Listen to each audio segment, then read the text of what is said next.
Hey man, welcome back to Man Time. Today's episode, I have got my Jonsered 2171 back on the bench. I've done several videos on this. If you missed those, I went through how I got this saw.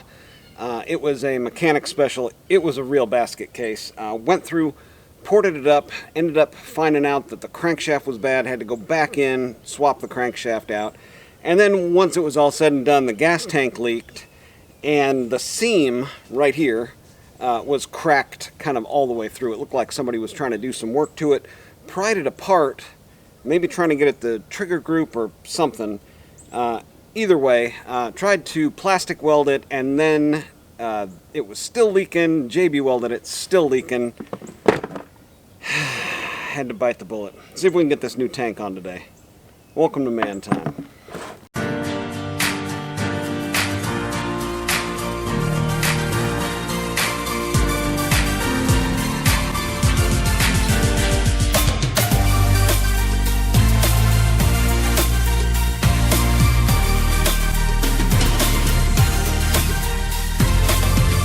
Essentially having to remove the gas tank and put it back on. There's not too many screws, but there is some linkages, and there is the fuel line that runs through this little back part here. I'm going to get you right in on the bench, and we'll go through all the different screws kind of up close and personal. Well, I'm getting all my tools set up here and just kind of going through and identifying, you know, what things I need to take off to get down to the tank. And you can, you know, if you've got a part that you're going to put on here, you can get a pretty good idea of what's going to happen.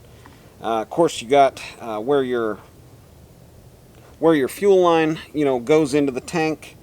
This one is going to come in here sideways. But yeah, I'm going to make sure to blow all this out, clean it up. I was going to make a video today about changing out a nose on a bar. I got that 066 or MS660, and the bar was all screwed up. The tip was really screwed up. But it's an 063. And I don't have any 063 chains. All my stuff is 050 as far as the thickness and the bars. So if I throw an 063 in the mix, I have to get, you know, a new chain, a replacement chain, and it just gets expensive. And that tip, which is a 3 rivet, you know, that attaches to the bar, I'm just going to keep that for an 050, you know, that I have a bunch of. So when it comes time, I've got a tip ready to go. But yeah, you can only get those through steel. Don't pay what they're asking on eBay. Go to your steel dealer. They're like 32 bucks or something. So let's get right in on the bench here and see what all bolts we need to take out to get this thing apart and get this new tank on. Yeah, this should be a pretty nice vantage point for you. But yeah, you've got one spring here, one spring here. Of course, the handle mounts up and is secured by these two bolts here and these two underneath. So we'll start with the handle. I'll probably go ahead and take it all the way off, although I might not have to. Let's just start with the ones that are in to the plastic. I'm also going to want to drain the gas, and we've got, of course, the screws that are going into the AV or the spring mounts, and I'm going to have to run those off and run them onto the new one as well. Yeah, when you're putting these back in, you definitely don't want to go too heavy-handed with them. The plastic, you know, screws is all they are. We've also got one right here, and again, we're just looking, you know, where those are mounting up here, right? So we've got this spring mount here, undid that screw. We've got the two here, the spring mount here, undid that one, and then of course these two here. And hopefully it doesn't look like any of these are stripped out, so we should be good to go there. Yeah, very nice. Got it. Okay, next, let's see if we've got any gas left in here. I think it's pretty much all drained out or evaporated. So what we're going to want to do with the fuel line is actually, what I'm going to do is take it off of the carb and then pull it through into the gas tank with some long needle nose pliers. I can get right down in here and just kind of pull it through.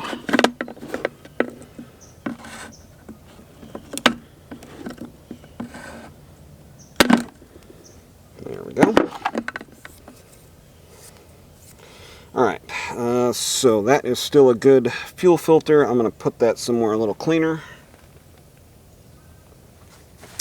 And so that will be ready to go. Next thing is to get our throttle cable disconnected out of this plastic. There we go. And then it's seated in again to the plastic part of it here. But that should actually just pull right through at this point. I don't think there's anything else holding it on here.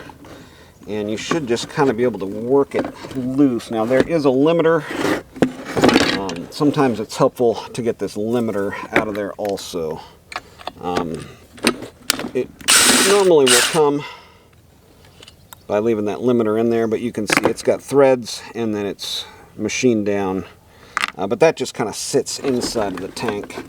And with that, it should come out of here. Oh, I still got some wires on there, so I don't want to forget about those. But yeah, it will kind of come down and then out. You've still got some of these spring mounts hanging on a little bit here.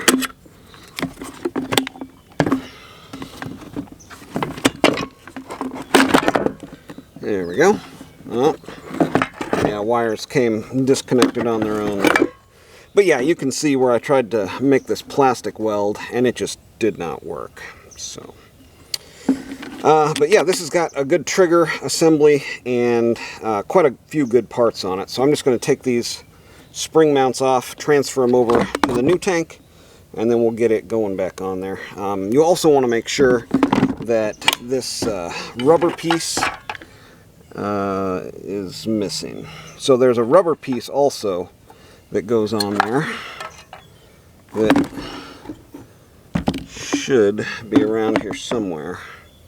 See if, all right, so for these spring mounts, just a big set of pliers, and those come right off. We'll just transfer, you know, one right on to the next, and you can see there it's got some threaded slots in there.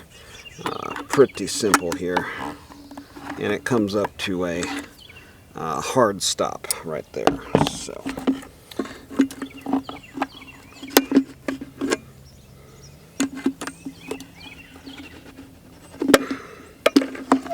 come on now.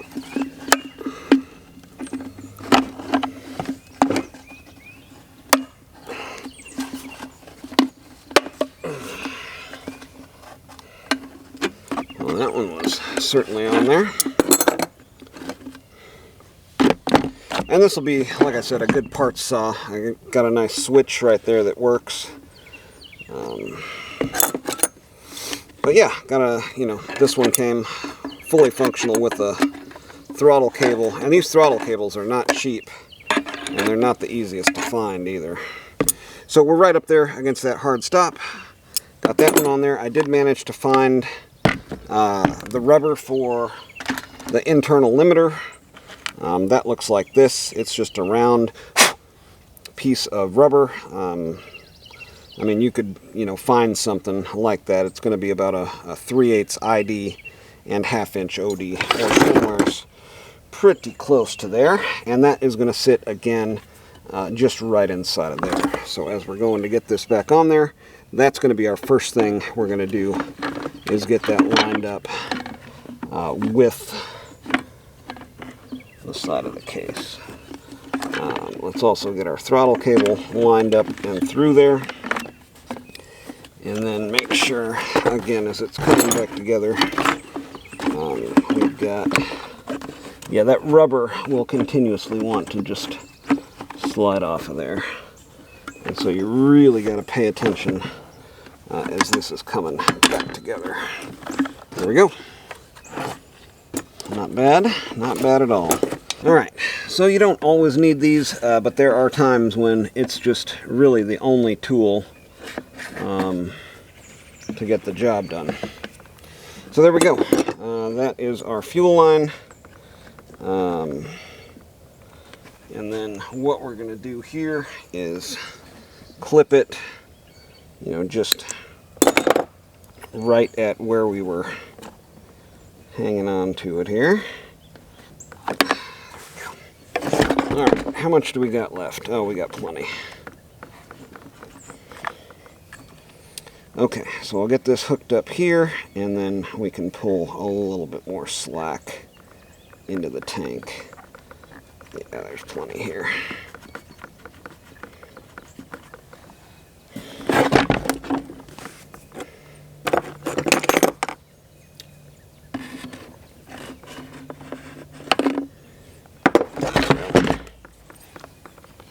Okay, that does that part of it.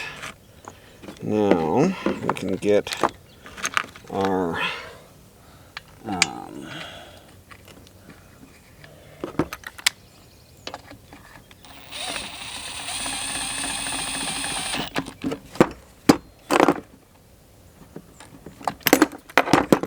we go. Make sure we don't lose our rubber piece. Yep, rubber's still in there. And then just going to tighten it back down with all of the hardware. Let's get our cap back on here so we don't get any debris as we're going through this process.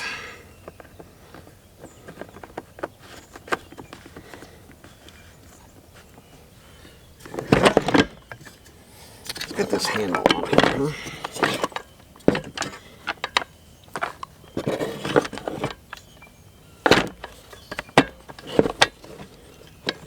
Maybe getting these lined up would be a good idea too.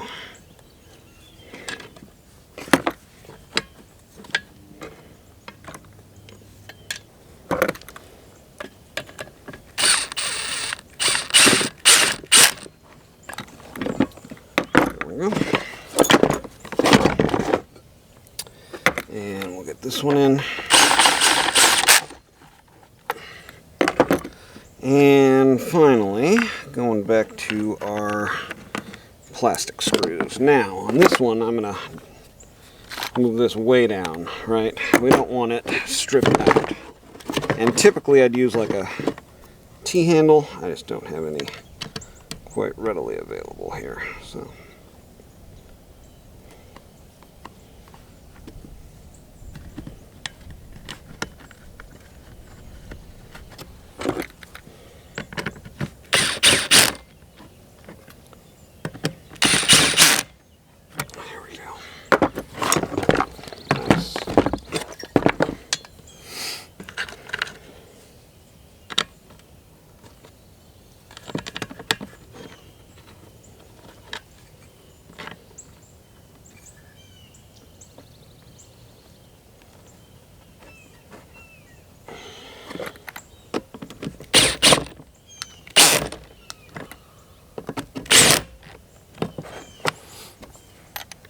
Okay, let's see, so that's our limiter, that's our electrical, that's our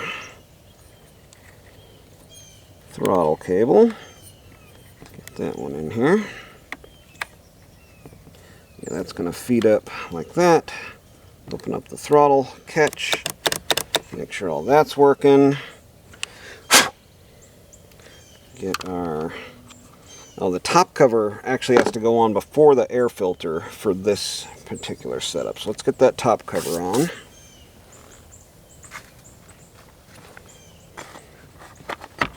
Yeah, pretty interesting on this model here. It's got this clipped area down here inside of there for the turbo.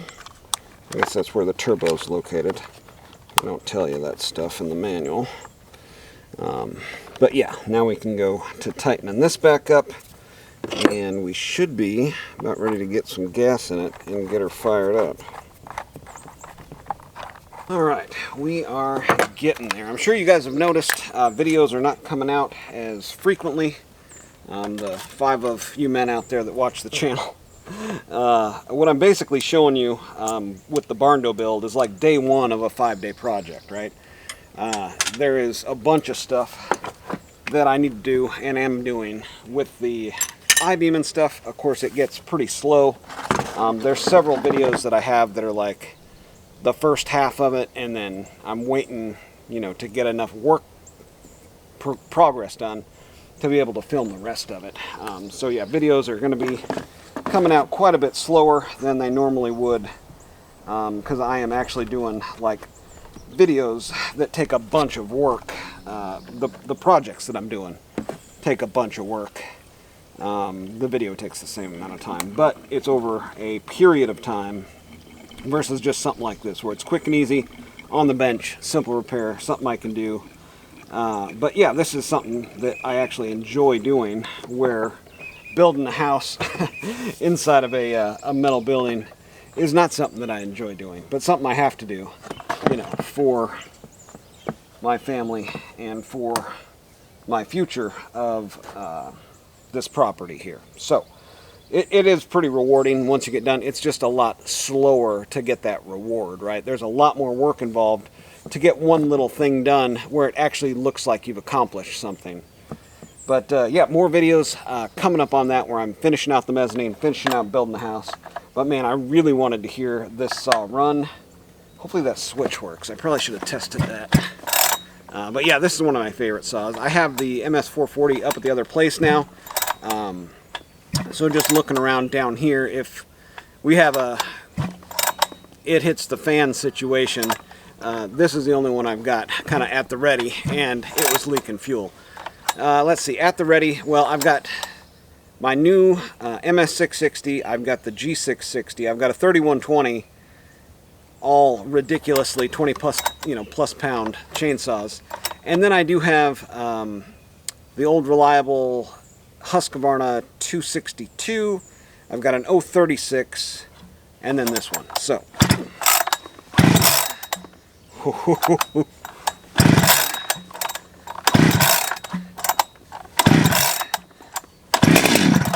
but yeah, I've seen some other people's videos of their, 370, 372, 2172, like this one here. And I'm wondering if it's as good as I remember it being, after hearing some other people's. Aaron, he's got a channel. Is it as good as I remember,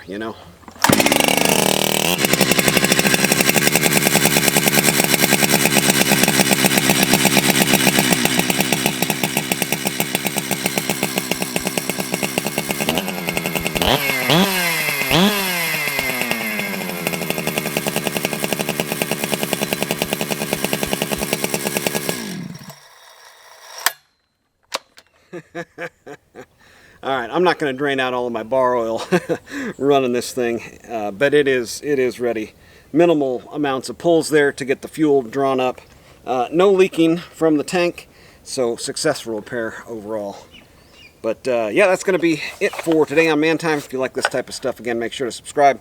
Hit that thumbs up. A lot more barn dominium, interior house building type of stuff coming up on the channel. But again, at a slower pace, because they're big projects. You know the deal. Get out there, have you some man time too.